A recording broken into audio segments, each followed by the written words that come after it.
醒神醒神，靚仔靚女，係我啊，好耐冇見啦，我係紫色天空啊，係啊，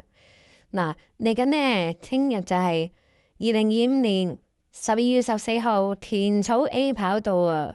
啊，仲有4場國際賽喎吓，咁啊浪漫梗係喺咗第8場準備 ready 啦，咁啊又玩下個人表演呢，咁啊先推介。精選藍馬第一次啊，係啦，13號啊最好玩，係啦李寶利，咁啊見呢隻馬咧連續跑完2場田草1000啊，葉創學都繼續堅持要跑田草1000喎，其實上場跑第7嗰個後追追齊都幾凌厲喎，係啦，咁啊睇下輕磅之下有個外檔。唔使怕喺內欄，咁啊後呢匹啦，精選藍馬最好玩，係啦，咁啊另外多一匹咧就係5號啦，勤得天下潘寧輝啊，咁啊上場追翻個第5，有少少走勢啦，係啦，一條大直路已經都試咗隻馬嘅衝程大概有幾多，咁睇下今次呢兩匹叫做後上型嘅馬會唔會喺呢一場有少少啊？後勁可以整翻條 QQ 地啊！咁啊，話明玩過3關喎。咁啊，第2個選擇就不如第6場咧。第6場係啦，3號啊，幸運太彩啊，奧爾文點都唔放手喎。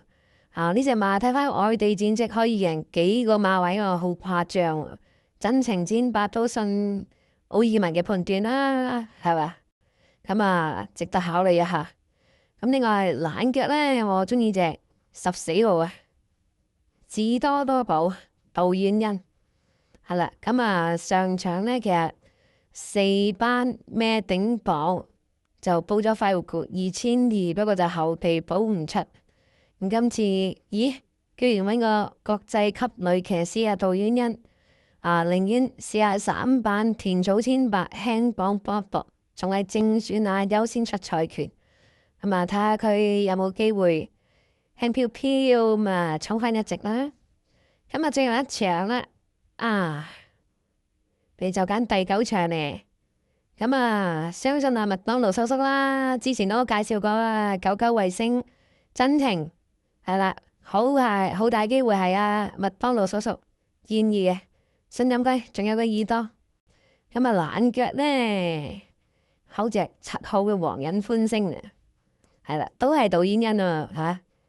支持杜婉欣，支持好多嘅國際級嘅騎士啊。好啦，總括一下，